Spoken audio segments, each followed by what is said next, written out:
ગિરિરાજજીની કૃપાથી ગિરિરાજજીએ આપણને એવો બળ આપ્યો છે કે પૂછીના લોટાથી જેમ જેમ ચાલતા ચાલતા ચાલતા આરામ કરતાં કરતાં કરતાં કરતાં આપણે સુરભી કુંડ પહોંચી ગયા.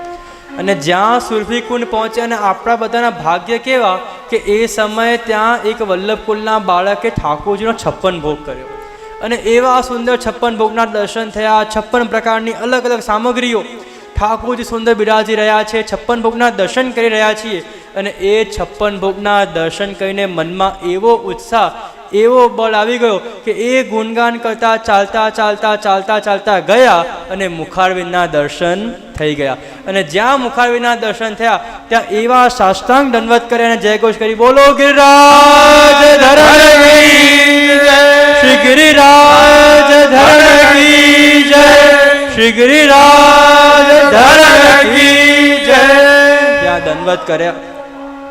દંડવત કર્યા, ગિરિરાજજીનું પૂજન કર્યું, ગિરિરાજજીને ભોગ ધર્યું અને ગિરિરાજજીને વિનંતી કરી કે પ્રભુ આપે એવી શક્તિ આપી કે જેમ તેમ કરતા ચાલતા ચાલતા પડતા પડતા પણ અમે આપની 7 કોષની પરિક્રમા પૂર્ણ કરી. અને ગિરિરાજજીની આપ બધા વૈષ્ણવ પર કૃપા તો જુઓ. લોકોને સ્પેશિયલ ટિકિટ બુક કરાવવી પડે, વ્રજમાં જવું પડે, ગિરિરાજજી જવું પડે. ગિરિરાજજીમાં જઈને પોતે ચાલતા ચાલતા ચાલતા 5 કલાક લાગે અને પરિક્રમા કરવી પડે. પણ ગિરિરાજજીએ એવી કૃપા કરી કે 10 મિનિટમાં લાલપુરમાં જ તમારી 7 કોષની પરિક્રમા થઈ ગઈ. પુષ્ટિ માર્ગ એ તો કૃપાનો માર્ગ છે. પુષ્ટિ માર્ગ એ અનુગ્રહનો માર્ગ છે કે પુષ્ટિ માર્ગમાં પ્રભુ જીવ પર એવી કૃપા કરે કે જીવને મંદિરમાં ના જવું પડે, મંદિરમાં બિરાજતા પ્રભુ તમારી પાસે આવી જાય છે. એ જ પ્રકારે તમારે અત્યારે ગિરિરાજજી જવું નથી પડ્યું પણ ગિરિરાજજી પોતે તમારી પાસે આવી ગયા છે. જો ગિરિરાજજી આપણને અનેક સ્વરૂપે દર્શન આપે છે. મુખ્ય ગિરિરાજજી આપણને 4 સ્વરૂપે દર્શન આપે. એક સર્પના સ્વરૂપે, એક સિંહના સ્વરૂપે, એક ગાયના સ્વરૂપે અને એક ગ્વાલના સ્વરૂપે. અને આ સ્વરૂપના દર્શન આપણને ક્યારે થાય કે જ્યારે પણ આપણે મંદિરમાં દર્શન કરવા જઈએ ને ત્યારે આ બધા સ્વરૂપના દર્શન થાય. કેવી રીતે કે સમજો આપણે નાથ દ્વારા કે શ્રીજી દર્શન કરવા ગયા તો જ્યારે દર્શન કરવા જઈએ એટલા બધા વૈષ્ણવ હોય તો કોક વૈષ્ણવ આમ ધક્કો મારે, કોક આમ ધક્કો મારે, એ આખી લાઈન પર આમ વાંકી ચૂકી લાઈન ચાલતી હોય તો માનવું ગિરિરાજજીએ આજે સર્પના રૂપમાં દર્શન આપ્યા છે.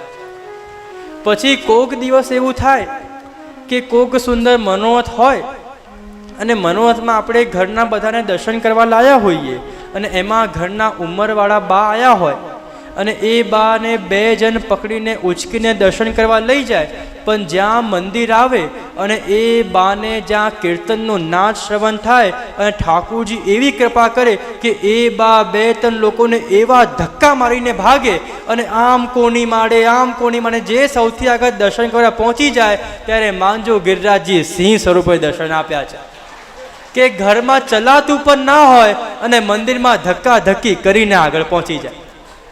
પછી જો તમે ઘણી વખત જોયું હોય ને તો ઘણી વખત વૈષ્ણવ જ્યારે દર્શન કરવા જાય ને તો ક્યારેક ઉપર જુએ, ક્યારેક આમ જુએ, ક્યારેક આમ જુએ, ક્યારેક નીચે જુએ. ગાય કેમ જુએ? ક્યારેક આગળ જુએ, ક્યારેક ઉપર જુએ, ક્યારેક. તો તમે જોજો ઘણા વૈષ્ણવ હશે ને ક્યારેક આમ જોશે, ક્યારેક આમ જોશે, ક્યારેક આમ જોશે, મોઢું આમ તેમ એટલા ફેરવશે ત્યારે માનવું ગિરિરાજજી આજે ગાયના સ્વરૂપે દર્શન આપ્યા છે.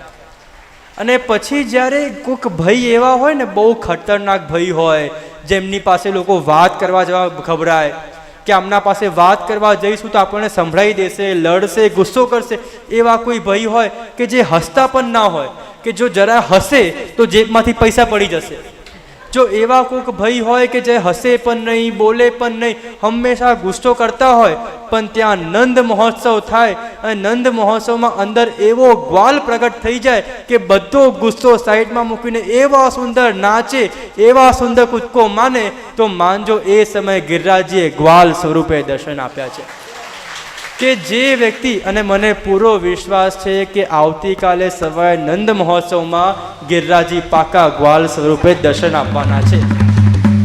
જેટલા પણ ભાઈઓ અહીંયા શાંત બેસેલા છે ને આ બધા કાલે ઠેકડા મારવાના છે નંદ મહોત્સવમાં. એટલે ગિરિરાજજી 4 સ્વરૂપે દર્શન આપે, સર્પ સ્વરૂપે, સિંહ સ્વરૂપે, ગાય સ્વરૂપે અને ગ્વાલ સ્વરૂપે. જ્યારે પણ મંદિરમાં જાઓ, જ્યારે પણ વલ્લભ પાસે જાઓ અને ક્યાંક આવા કોઈક વૈષ્ણવ દેખાય તો માનજો ગિરિરાજજી આ સ્વરૂપે દર્શન આપ્યા છે. કથાનો સમય થઈ રહ્યો છે, 6:15 વાગવા આવ્યા છે.